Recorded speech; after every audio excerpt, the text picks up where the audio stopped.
किसी गांव में एक गरीब भोला भक्त रहता था। बालक बीमार पड़ गया, गरीब आदमी, बहुत गरीब आदमी, हॉस्पिटल लेकर के गया बाहर शहर में।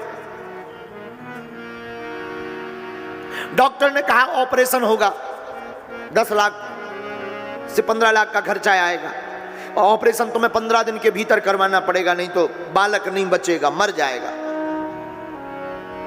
इन्होंने खूब हाथ जोड़े, हमारे पास है नहीं, हम गरीब आदमी हैं, आप बालक का ऑपरेशन कर दो, हम पूरी जिंदगी आपके यहां मजदूरी करेंगे, सफाई करेंगे।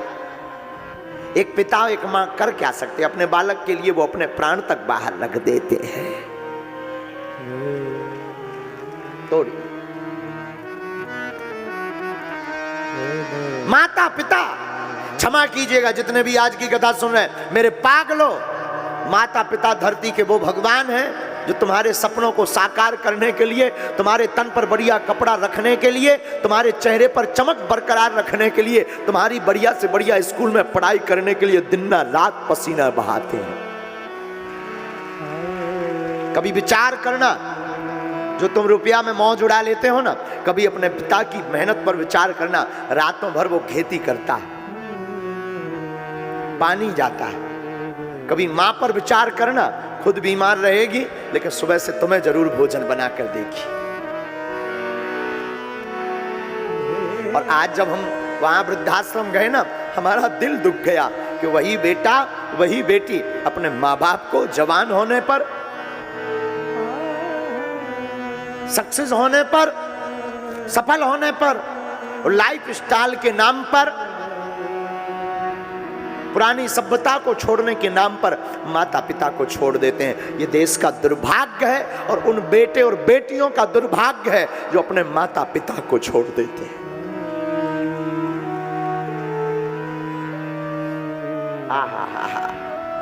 तो वो पिता बेचारा रोने लगा, डॉक्टर से कहने लगा, श्रीमान जी आप हमें मजदूरी पर रख लो, हम आपके पास रहेंगे, आपके पास सेवा करेंगे, झाड़ू लगाएंगे, पोंछा लगाएंगे, लेकिन हम पर कृपा कर दो कि हमें जरा सेवा में रख लो।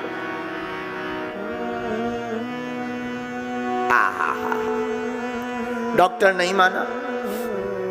पास में ही एक ठाकुर जी का मंदिर था, इसने विचार किया कि अब तो बालक को बचना नहीं है, भगवान से ही प्रार्थना करते हैं कि ऐसा कोई चमत्कार कर दें कि ऑपरेशन ना हो। डॉक्टर ने 15 दिन का टाइम दिया है। मंदिर की सीढ़ियों पर पूरी रात बैठा रोता रहा, भोजन की कौन पूछे, पानी भी नहीं पिया। मंदिर बंद हो गया।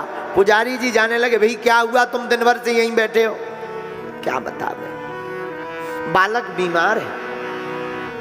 अच्छा भगवान से प्रार्थना करो ठीक हो जाए। मंदिर के पट बंद हो गए, बेचारा अकेला रात में, सुनसान रात। हॉस्पिटल की चहल पहल धीरे धीरे कम हो गई, शोर शराबा कम हो गया। अब तो रात को कोई रो रहा, कोई गाड़ी पर ले जा रहा रोगियों को, किसी के रोगी ठीक हो गए, किसी के बीमार पड़ गए, कोई ला रहा। बस यही छोटी मोटी चहल पहल मची है। बाकी वो बेचारा जो है मंदिर की सीढ़ियों पर बैठा है, भगवान की तरफ देखता हुआ कहता, तुम बिन कौन हमारो प्रभु, तुम बिन कौन हमारो, आपके बिना हमारा कौन है। देखना भगवान कितने भक्त वत्सल हैं, देखना भगवान अपने भक्तों के प्रति कितने भावुक हैं, कितने दयावान हैं। आहा, बगल के पास में रहने वाले फ्लैट में एक अमीर आदमी, उसको रात को नींद नहीं आई, बड़ा साहूकार था वहां का, बहुत बड़ा साहूकार। रात को उसे नींद नहीं आई, उसने सोचा कुछ देर टहल लिया जाए। सीढ़ियों से नीचे उतरा, गार्ड ने कहा कि चलूं साथ में, तो उसने कहा नहीं जाने की जरूरत नहीं है, रात में अचानक निकले हैं तो कोई है नहीं है तो कोई दिक्कत नहीं। फिर भी एक गार्ड पीछे पीछे चल पड़ा। ये बाहर तक टहलने निकला था। आज पहली बार इसकी जिंदगी में हुआ है कि इसे रात को नींद नहीं आती, क्योंकि दिन भर बिजनेस का लोड, खूब बिजनेस करता बड़ा आदमी, बड़ा माइंड, रात को नींद अपने आप आ जाती बेचारे को। आज नींद नहीं आई।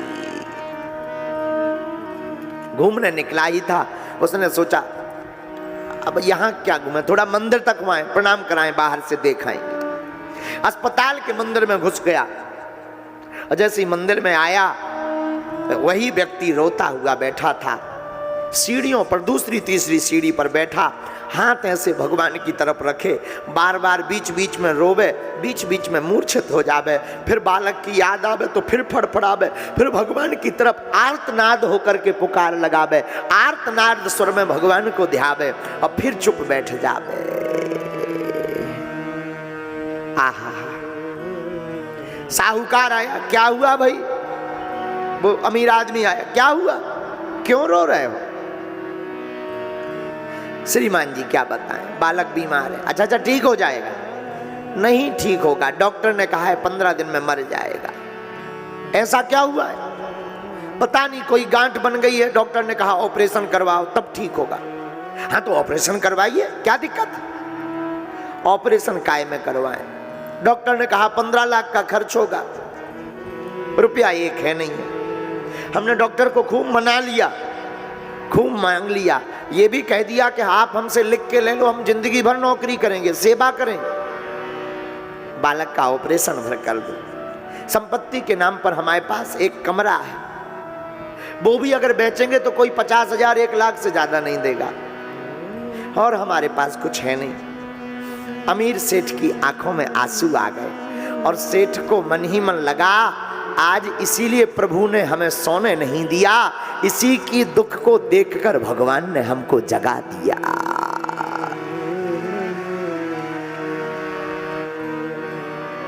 हाथ पकड़ा, उठाया, उठो, हाथ सिर पर फेरा, चिंता मत करो, तुम्हारे बालक का ऑपरेशन होगा, कल होगा, वो बढ़िया से होगा।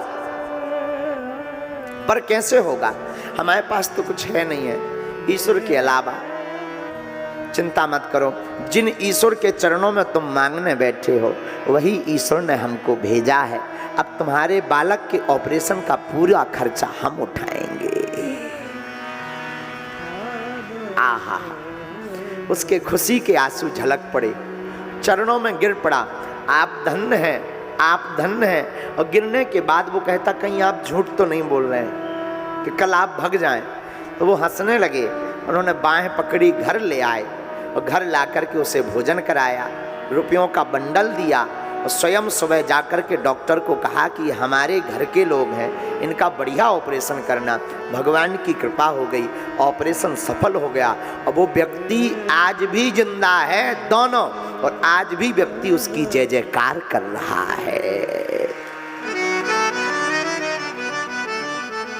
इसीलिए व्यास जी कहते हैं परोपकाराय पुण्याय पापाय परपीड़नम। साधु, जिंदगी में याद रखना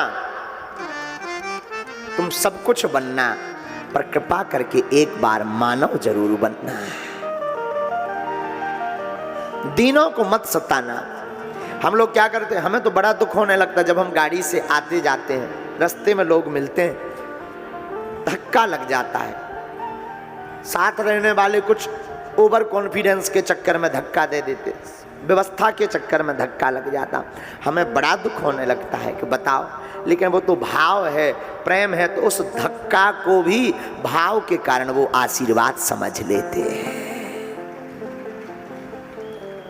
इसलिए मेरे पागलों, तुम कुछ बनो या ना बनो, मानव जरूर बनना।